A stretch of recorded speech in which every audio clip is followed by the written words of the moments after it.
أعوذ بالله من الشيطان الرجيم بسم الله الرحمن الرحيم. Yeah, so I want to talk about mental illness and depression. So we obviously know what this channel is about, and it's about my experiences with the spiritual problems I'm having.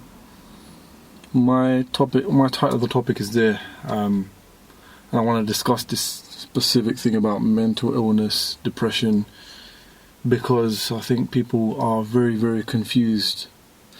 So mental illness is real, and it's a real condition. Like, you have mental illnesses, you get depressed, you have OCD, you have anxiety, and there's many types of issues that you can have, and everyone has it differently. So some people could have sleeping problems, some people could have like severe mental trauma, very, very high levels of anxiety around people, can't socialize, can't work properly, have severe levels of OCD, always whispering to themselves, always whispering, or they can hear whispers in their heads. These things are actually real. So yeah, I'm here to kind of make sure that people understand that mental illness and depression, or if you just talk about depression by itself, the mental illness area, when people look at it, they sometimes think, if it's a Jinn that did it. Actually, no. Let me just stop what I'm saying. I'm just getting confused.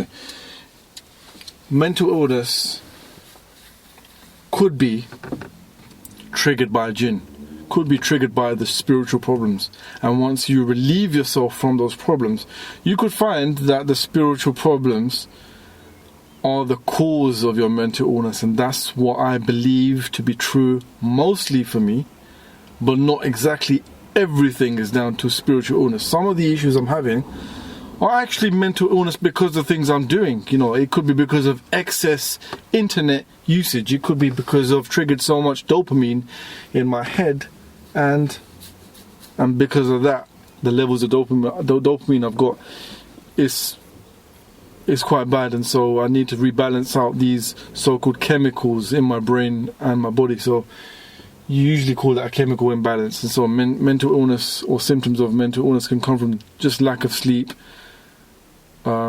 just by messing up your dopamine levels, by having really, really bad food, too much sugar, too much takeaway, too much fatty acids, and all this crap that you might be consuming. Not only mentally, it could be from the food as well. If you've got a lack of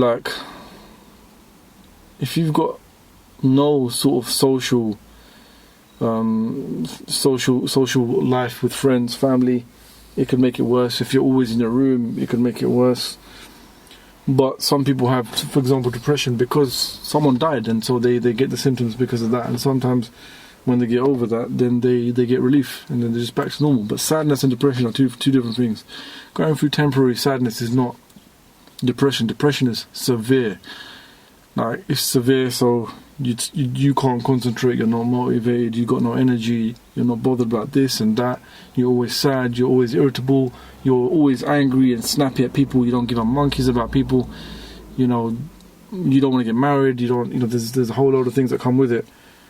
And so this is me telling you that even if you did fix your spiritual problems, you still have to work on the actual mental health of yours. Because if you think about it, the Prophet Muhammad sallallahu alaihi wasallam, there is a hadith that I'm paraphrasing, and it's that it's something about addiction. You shouldn't do too much of one thing.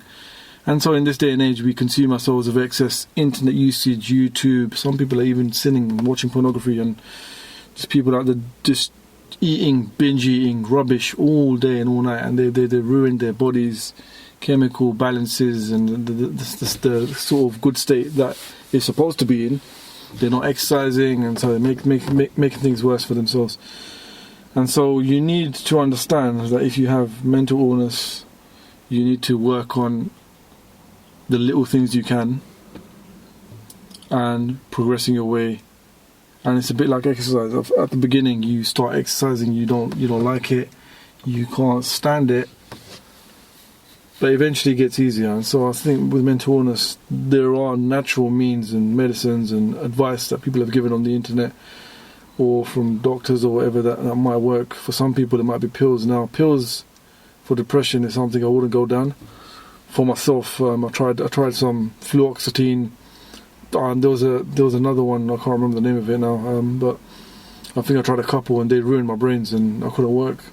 So I think they're designed to do that, but I couldn't stand it, and I gave up on the medicine. But for some people it might be good. So it's not just the medicine I'm talking about. I'm talking about mental health can be cured probably by food, getting the right diet, changing your lifestyle, the habits that you have, the bad habits, kicking in good habits, and whatever you can do. And I'm talking about very slowly, as in you do things step by step. It doesn't have to be huge leaps in terms of what you intend to achieve. You can't solve this problem overnight. It has to be done very, very gradually sometimes, and then eventually you can pick it up and then you can get better. But you can have mental illness and depression from the spiritual issues like the Jinn and all that sort of stuff, or you could have it just naturally.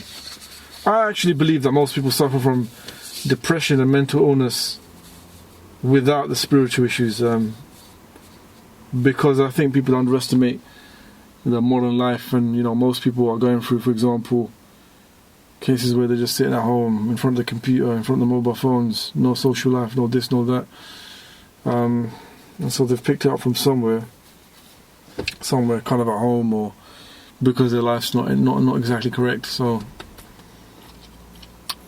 never assume that mental illness isn't actually a real thing. It's very disabling, and if anyone is listening, I have it, and I've had it severely, and other people have had it. It's so bad that it can affect your whole life, and even if you're like a A-star, high performer, high earner, it can disable you and make you go to ground zero. And so if you have very great potential of earning a lot of money, at work, it can make you look like absolute crap. So it makes people very disabled, stops them from doing what they want to do and what they should be doing, ruins their life, and it's not as easy as saying, oh, just get up and do this, do that. I've had a lot of problems before. So, like for example, I want to clean my house, and every time I try, I get issues. My body just becomes tired, my mind becomes very tired, becomes very heavy. Now, obviously, I believe that Jinn can cause mental illness because some of the Jinn may live in the brain, and so when they live in the brain, they make the mental state messed up.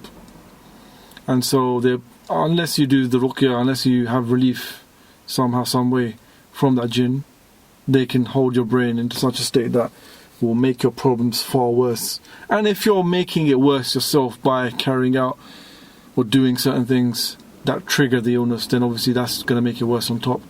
But I wouldn't separate mental illness from the Jinn or the spiritual problems. I'm saying that they could exist independently, but the spiritual problems can be a cause of the mental illness stuff. And some people even say that if you've got mental illness, you're more sort of susceptible to the natural, or the supernatural diseases.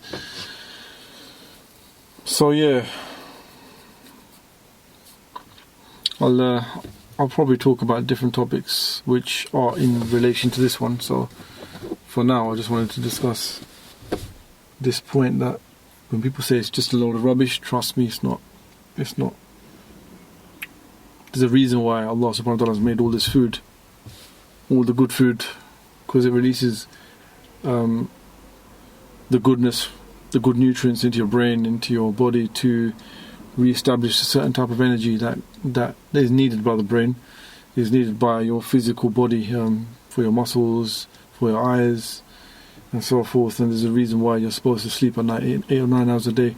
So these things are sort of not 8 or 9 hours, but at least get a good night's sleep, or at least do some exercise. The reason why these things are very important.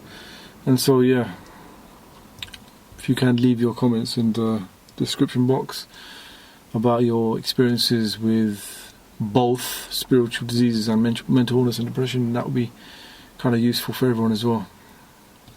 I'll try to make some more videos in regards to this sort of area. and I can talk about my OCD symptoms, like twitching, not twitching. What I have is actually, for example, a symptom where I put my arm hair, and I put it in the nose, and I tickle my nose, or I might get my hair that fell off my head and start tickling my nose, and then I'll rub my nose because it itches, and then I'll get that same hair, and then I'll just start tickle my eyes because I like it, and I'll just keep rubbing. So I have these sort of OCD symptoms with rubbing, itching, and so I think one of these is high up on the list in terms of evil eye envy. But yeah, it's become a habit as well. So that is an OCD, and some people have it just naturally. So it's an escaping sort of thing that keeps happening. So yeah, I'll see you lot in the next video if you want to carry on. Assalamu alaikum.